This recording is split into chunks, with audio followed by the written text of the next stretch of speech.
Oh, welcome everybody to another episode of Shaking the Tree. We have Aristotle Norburn. Probably needs no introduction to you, Aristotle, because you're quite well known to our viewers. Play School, Tree Time Stories, and a number of advertisements. Aristotle is one of the funniest men on television. He's a dancing clown. And tell us about your latest, you were in a film, weren't you? Was it? Yeah, I was in a film. A short film. What was that about? Because that's not released yet, is it? No, I can't tell you too many things.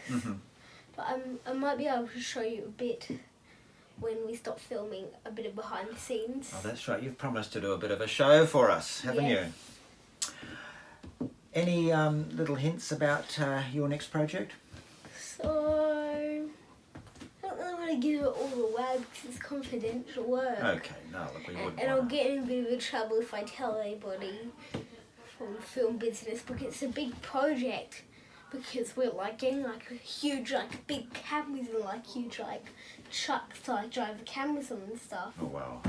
That sounds a big one. Yeah, it's gonna be a big one. But you didn't always start in the big time movies, No. did you? No. How did you start being a dancing clown? Also, well, actually, when I was in school, so there was this talent show. I thought, what should I do that I had this amazing idea to be a clown?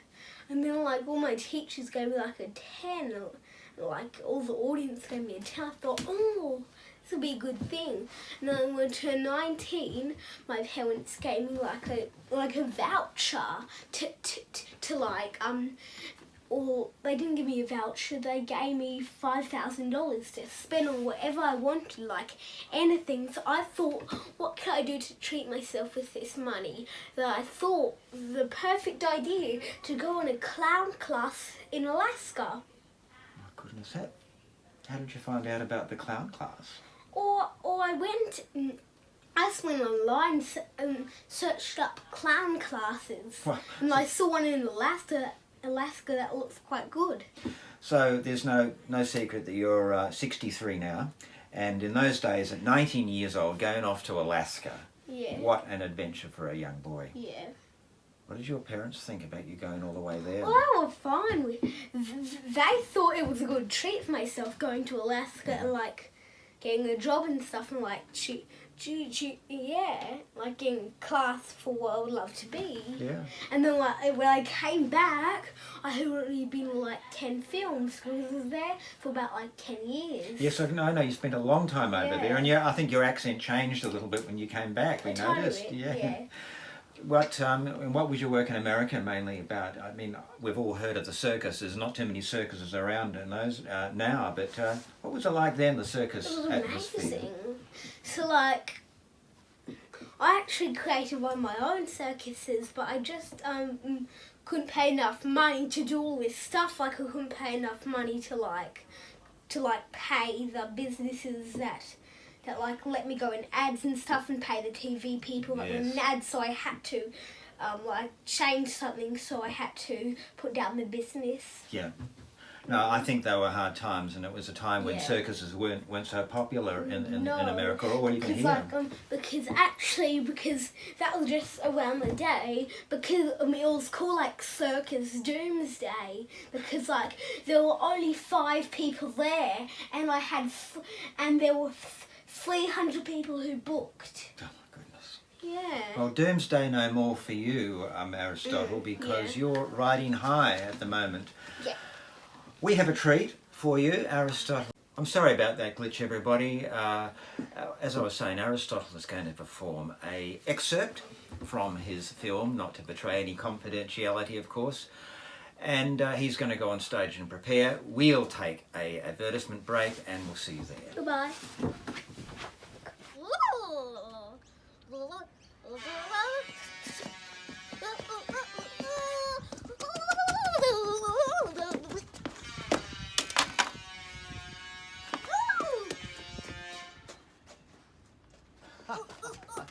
That was great, Aristotle. That was fantastic. Thank you very much for coming on the show. Welcome. And we hope to see you soon. Bye, everybody. Thank you very much.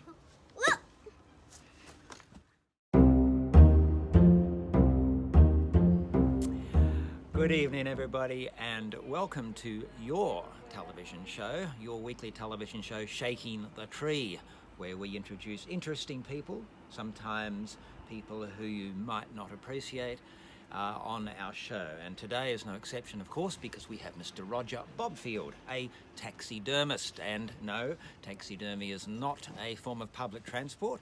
It is actually a... Sit down, Mr. Bobfield, please. Is actually a trade, and some people might think it's a bit controversial. Mr. Bobfield, perhaps you could tell our audience today what taxidermy is. It is killing animals. It's a bit more than that, though, isn't it, Mr. Bobfield? And hanging them on my wall and stuffing them with newspaper. Oh, I see. So you put dead animals on your wall, do you? Fantastic. Now, what sort of animals? Are we talking about small animals like mice, ants, perhaps? All kinds.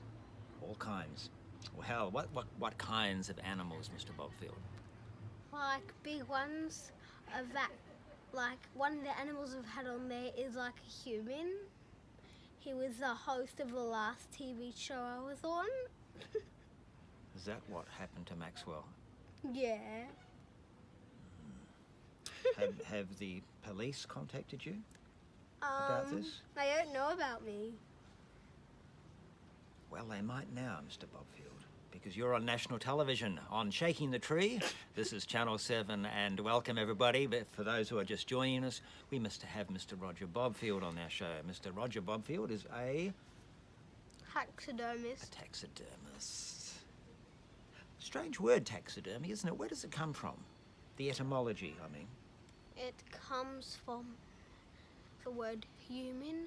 So taxi is human and dermist is killing them.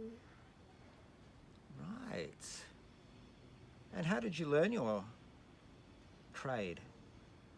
I learnt it from my long lost dad.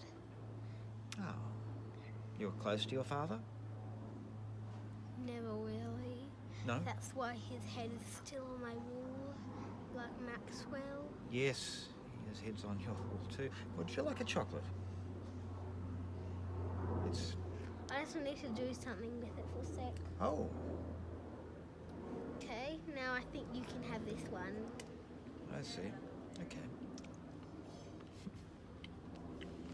So, Mr. Bobfield, what's your current project?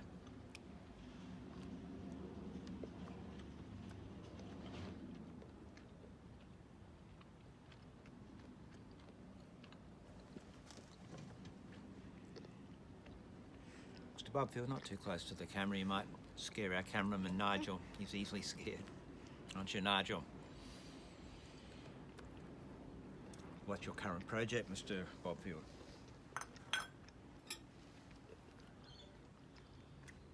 When you finish, what's in your mouth?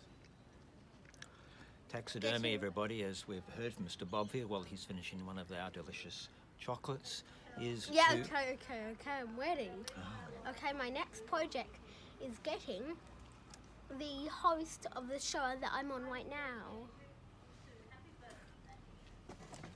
Do you mean me, Mr. Bobfield?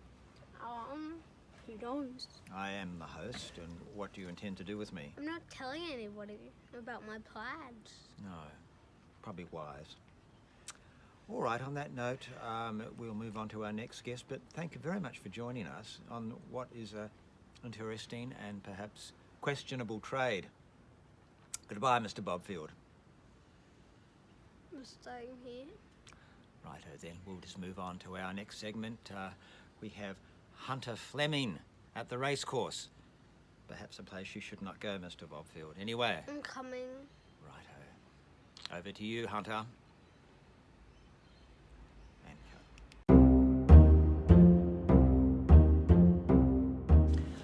Good evening again, and welcome to another episode of Shaking the Tree, a weekly television show where we, with our insightful comments, we find out interesting things about our guests. And today we have Mr. Bianco Catalari. Mr. Catalari is a Italian man who is a pasta maker. Is that correct? Yeah. Okay, yeah. Yes. My Spanish friend. Yeah, and what part of Italy are you from? Spanish. Spanish Italy.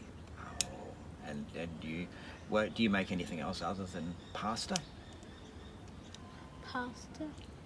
Pasta, apple. Pasta, apple pasta. Mm. It's kind of cutting edge, isn't it? I make.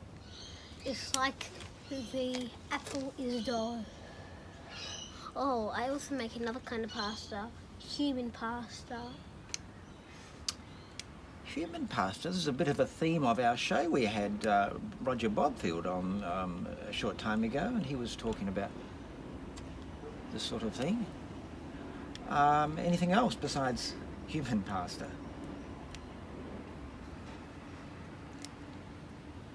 Host of show pasta. Ah, host of show. This is a very common theme.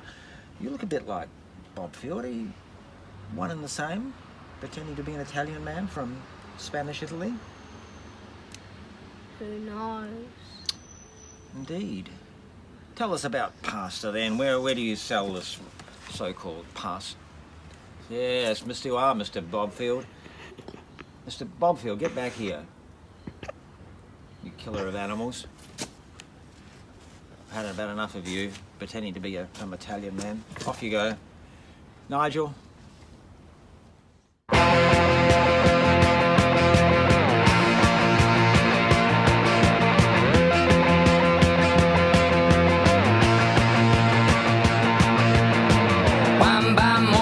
J'ai sur mon lit à bouffer sa langue en buvant prends mon whisky quant à moi peu dormi, vie débris mais j'ai dû dormir dans la gouttière où j'ai eu un flash en 4 couleurs. Allez hop, un matin une louloute est venue chez moi, poupée de cellophane, cheveux chinois, un sparadrap, une gueule de bois, a bu ma bière dans un grand verre en caoutchouc